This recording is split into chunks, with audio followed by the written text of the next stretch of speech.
Ooh, it's bright. All right. This is my personal channel at Agrandmange. I just bring you random things that happen in my life. No specific theme. But do go check out my main page, Building Our Forever. That's where we're talking about how we built out all this here and where we're going next. There's still a lot of projects going on. There's always exciting things happening, so please go check that out. Anyways, today we're going to cover the top five things I've learned. The most important 5 things I've learned since getting a pool. We had the pool installed last September 2005, and we opened it up in April 2006. It is currently the end of July, so we are in month 3, wrapping up month 3 with my experience as the new pool owner. I'm going to share with you stuff I didn't know beforehand and stuff I wish I knew. Yeah, let's get at it.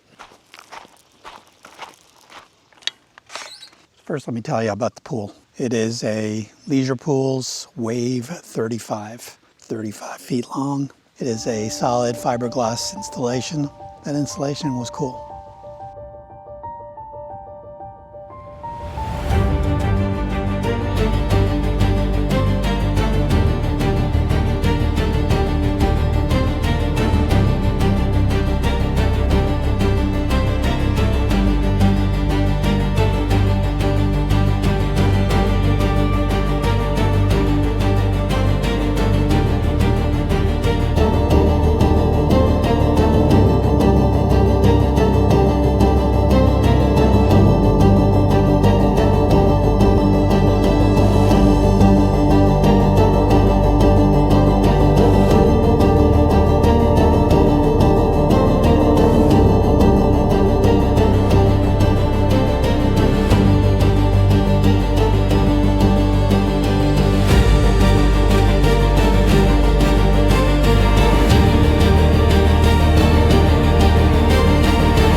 See, it is clean, the dog does use it. Not sure if you can use it. You can see it, but he goes to play in the mud. Then he comes in, he jumps in the pool. So if we're not using it, the dog does use it, and that's where running the vacuum regularly comes in handy. The vacuum can't do the top ledge, so I need to push the red clay down, and then the vacuum does the job. I'm going to start with a weird number 1. Something I honestly didn't realize, didn't know. No idea. Stabilizer. I didn't quite know what stabilizer was. You don't think about it. Literally, I just remember when they installed the pool and filled it all up, they said, tablets will take care of it. All right. When I say tablets, I mean tablets, chlorinating tablets. So these are 3-inch chlorinating tablets. This is a tablet dispenser. And what happens is the water goes through the tablet dispenser at the amount that I indicate and back around and back into the pool, and that's how chlorination using tablets happens. That sounds great. What they don't tell you is that those tablets, each one contains stabilizer. Stabilizer, unlike chlorine, doesn't evaporate. So chlorine, the sun breaks it down, so you can put in, I can throw in 5 gallons of chlorine into this pool today, and in a week, it'll be nothing. But with the tablets, because the stabilizer keeps being added, stabilizer doesn't break down. So it just accumulates. What happens when the stabilizer accumulates and accumulates and accumulates? Your chlorine stops working. The stabilizer allows the chlorine to not be evaporated by the sunlight. So it's like a sunscreen for your chlorine, which is great in moderation. In moderation.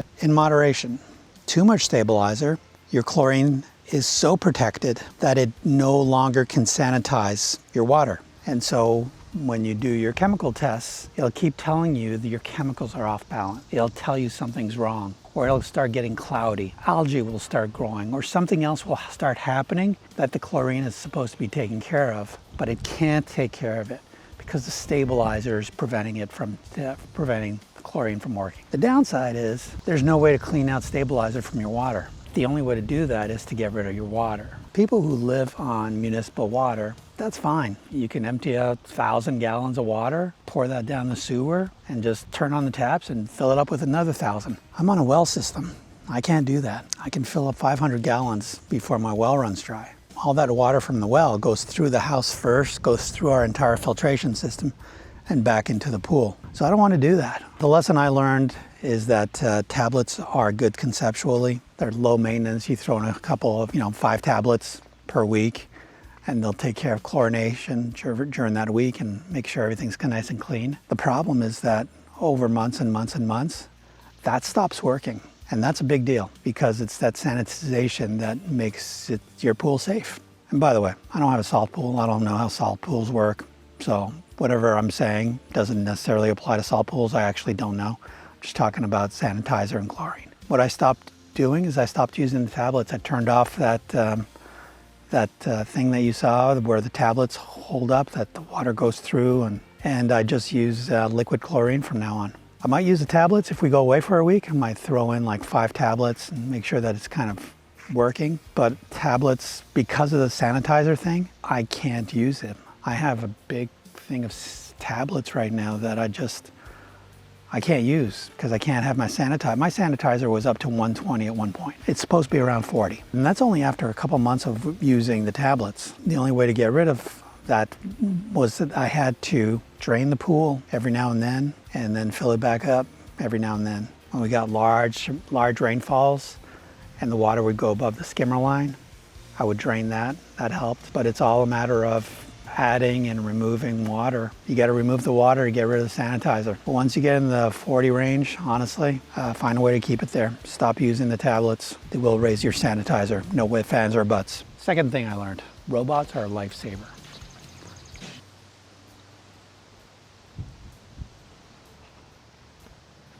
It's freaky how amazing they are. And I've only had this one kind, so I can't compare it to anything else, but I have the Dolphin Supreme by Maytronics. It's worked extremely well. It's every few days I have to rinse out the filters, but that's about it. I can't imagine doing this, having to manually vacuum out my pool every other day or so. Honestly, that would be a crazy amount of work.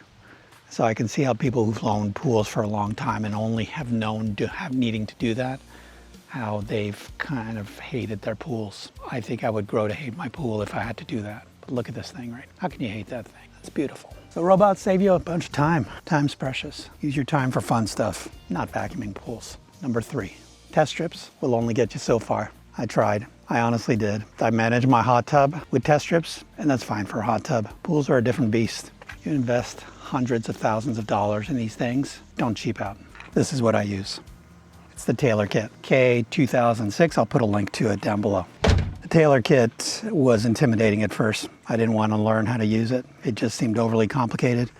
I failed chemistry back in high school. Everything associated with chemistry just intimidates me. So I didn't want to have anything to do with it. Boy, oh boy. After the mud issue that we had, boy, am I glad I have the kit instead of test strips. With the mud, you have to slam the pool. There's SLAM's an acronym for something. I'll put it down below. Fundamentally, you have to shock the crap out of your pool. It's a crazy amount of chlorine and has to be above a certain level for a certain amount of time. Using test strips, you could never figure that out. You'd never be able to.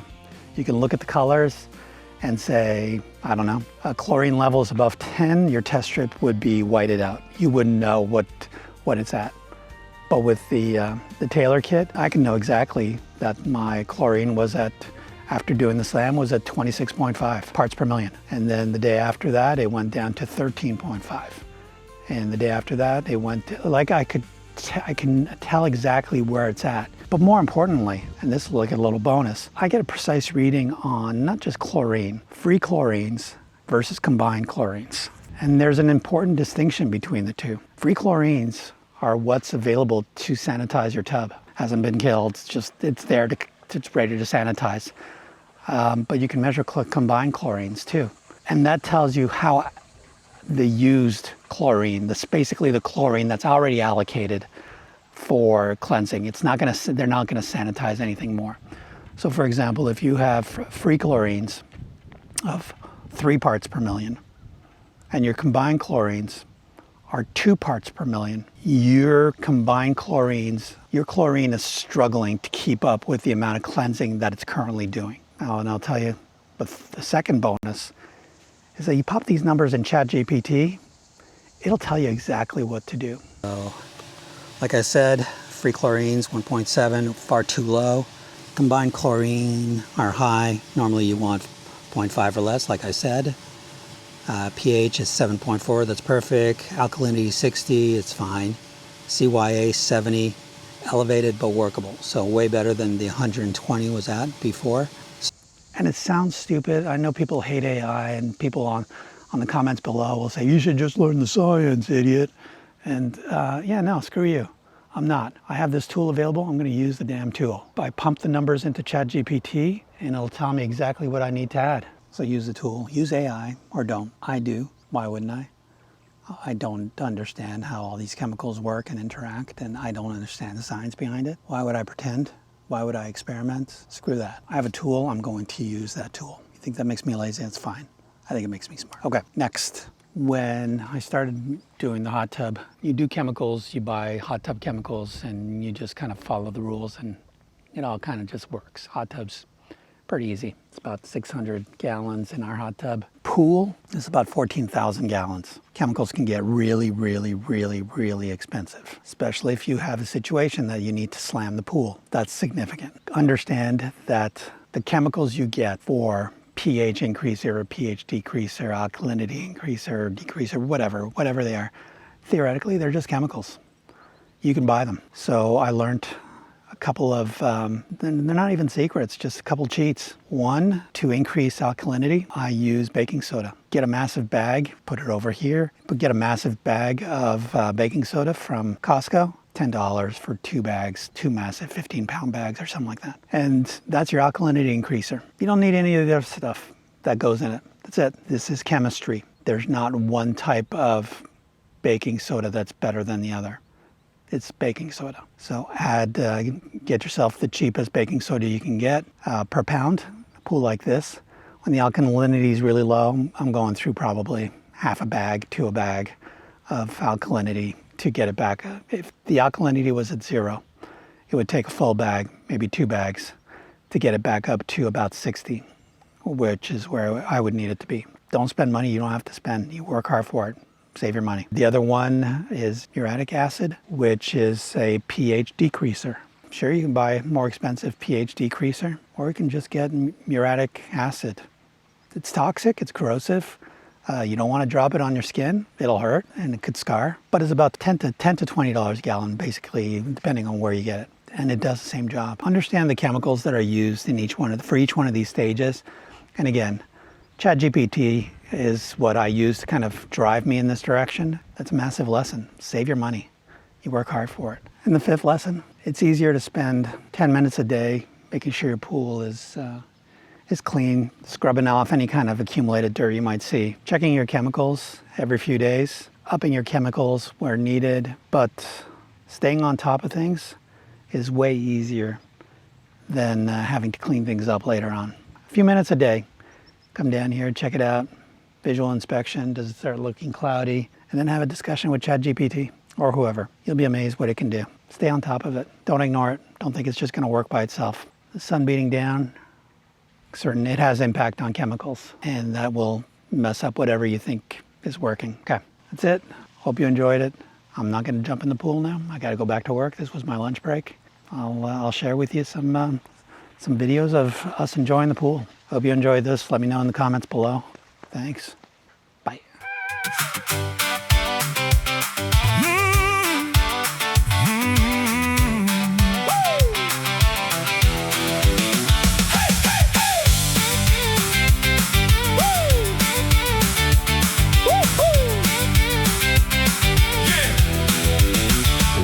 That mugs from one end to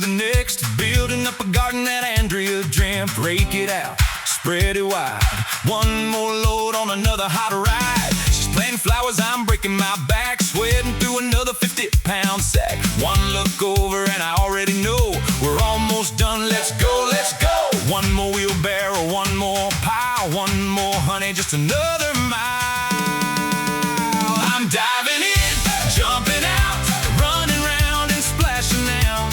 Dive in, climb out, do it all and laugh out loud. Andrea's floating, taking it slow. I'm making waves wherever I go.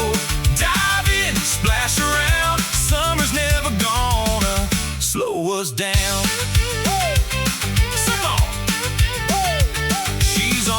Soaking up the day, I'm underwater swimming her way. Pop up here, duck down there. She's just smiling like she doesn't care. Running to the deep end, jumping off again. Back to the ladder, do it all again. Duke's watching like I've lost my mind. Toby thinks I'm doing just fine. I'm diving in, jumping out, running round and splashing now. Dive in, climb out, do it all and laugh out loud. Taking it slow, I'm making waves wherever I go. Dive in, splash around. Summer's never gonna slow us down. Hey, hey. Some folks travel halfway around the world looking for a little bit of paradise. Me? Give me sunshine, my best girl, and a backyard pool is just the right size.